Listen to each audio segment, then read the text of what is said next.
দিনকে মিটিয়ে দিবার ষড়যন্ত্রতে লেগেছে। এ মুসলমান, যে হাতিয়ার দিয়ে আমার নবীর দিনকে মিটাতে চায়, ওই হাতিয়ার তৈরি করো নবীর দিনকে ডিফেন্স করে বাঁচাবার জন্য।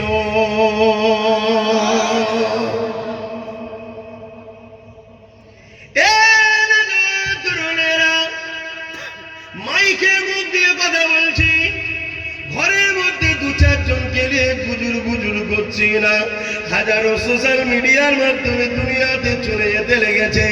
এই যে এখন আলোচনা করছি এত সকালে, হয়তো অনেকের এখনো ঘুম ভাঙেনি, ঘুমিয়ে মোবাইল ঘুটে দেখবে ভাইজানের জলসা হয়ে গেছে।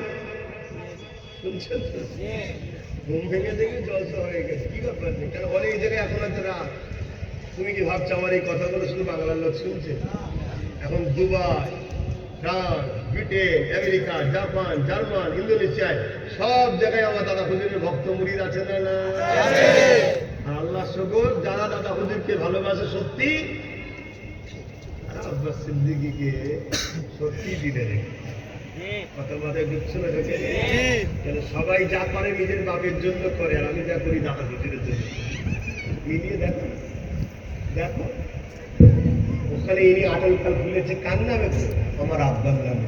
উনি আমার আব্বার নামে, উনি আমার আব্বার নামে। অহংকার না? আব্বাস সিদ্দিকী দাদা হুজুর। আমার বাপ আলী আব্বাস সিদ্দিকী নাম করতে পারতাম তো? ঠিক করেছি কেন? যেখানে দাদা হুজুর সাইনবোর্ড থাকবে ওখানে কোনো হুজুরের পারমিশন লাগবে না, সবাই এন্ট্রি হতে পারে। বুক খুলে যাবে, বুক ফুলিয়ে আসবে, ঠিক না বেটি? কিন্তু যেটি লিখে দিই আমার বাপের নাম, তাহলে তো আমার ছেলে বলতে পারে এই দিকেরা এটা আমার দাদু, কি বলতে পারে না? পারে। দাদা হুজুর লিখা থাকলে বলতে পারবে, তখন বলবে দাদা হুজুর তোর একা নাকি? আমারও দাদা হুজুর। কি বলতে পারবে না? পারবে না? হ্যাঁ, বুক ফুলিয়ে বলবে, বুক ফুলিয়ে বলবে। আমি তোমাদেরকে বলে যাচ্ছি দাদা হুজুর আমারও দাদা হুজুর। কিন্তু এটাও মনে রাখবে, আমারও দাদা হুজুর বলে একদল বেরিয়ে চালা,